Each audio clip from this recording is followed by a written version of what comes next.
जय श्री कृष्णा। आप सभी महानुभावों को श्रीमद् भागवत महापुराण के 9वें स्कंद की कथा सुनने का स्वागत है। सुखदेव जी बोले कि हे परीक्षित, एक बार की बात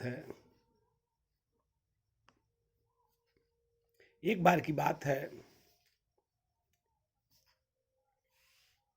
द्रविड़ देश में एक सुरथ नाम के राजा राज करते थे। और जब महाप्रलय के बाद जब वैवस्व मनवंतर आया, उस समय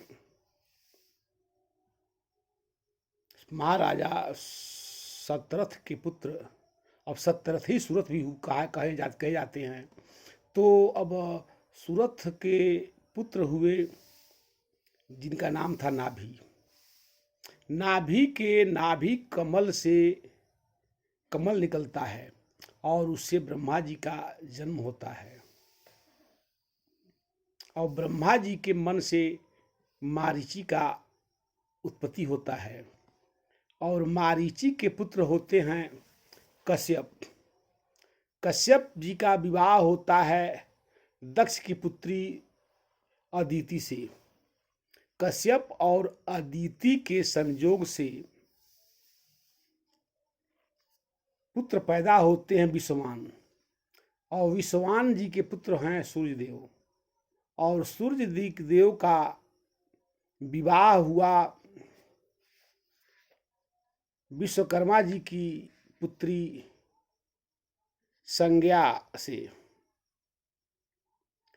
और जब संज्ञा और छाया से 4 पुत्र हुए और 2 पुत्री। सो हे परीक्षित,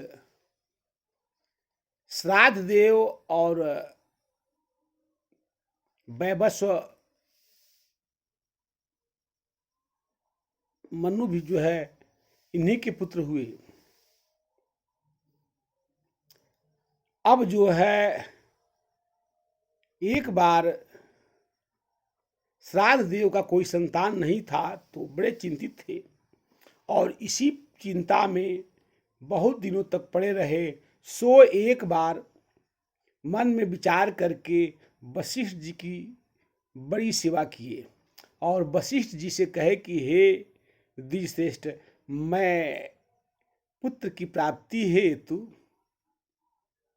पुत्रेष्ठ जग चाहता हूँ, सो आप इसमें आचार्य का कार्य संभालें। वशिष्ठ जी को बड़ा अच्छा लगा। वे बहुत से ऋषियों को बुला करके और जग का काम होने लगा। अब वह वरुणा, अब पुत्रेष्ठ जग को ही वरुणा जग भी कहते हैं, तो वरुणा जग होने लगा। तो अब यज्ञ के उपरांत पहले ही जो है यज्ञ के जब रानी आती हैं, तो रानी जो है होता से ही कहती हैं कि मुझे पुत्री की इच्छा थी, विचार प्रकट की।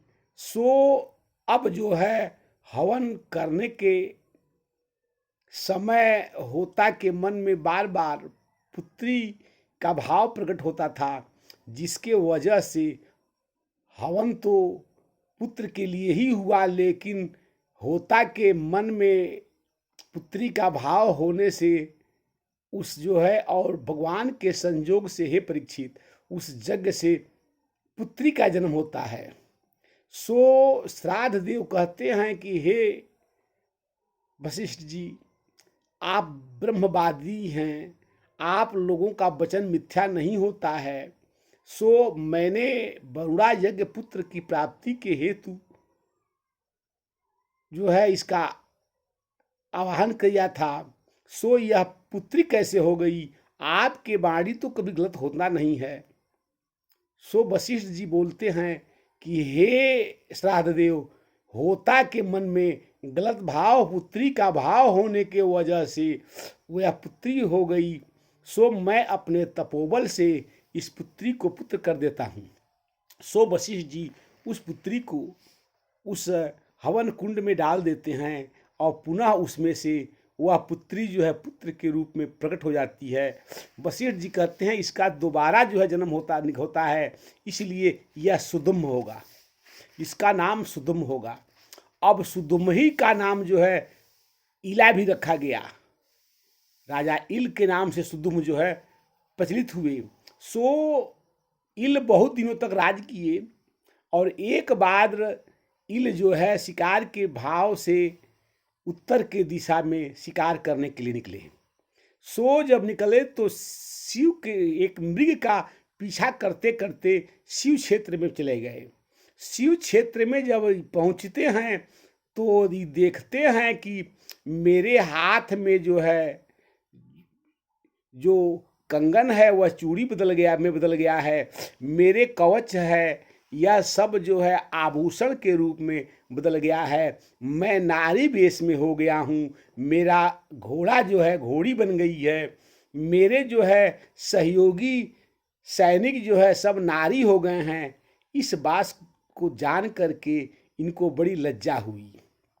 सो बहुत दिनों तक इधर उधर घूमते रहे, लेकिन अब यह नारी वेश में अब कब तक रहें। सो एक बार चंद्रमा जी के पुत्र बृहस्पति बुद्ध जी को देख करके और इनको कामातुर हुए, सो बुद्ध से विवाह किए।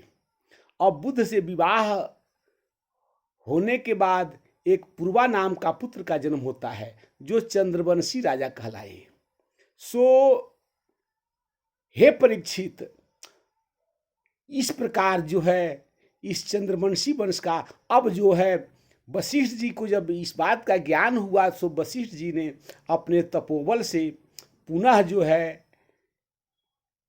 इस बात को जान गए कि राजा जो है नारी वेश में हो गए हैं। सो वशिष्ठ जी पुनः यज्ञ किए और यज्ञ के माध्यम से पुनः जो है पुरुष किए बनाए और यह कहे कि 1 माह तक यह राजा इल जो है इला बन के रहेंगी और 1 महीना पुरुष वेश में इल के नाम से प्रचलित होंगी।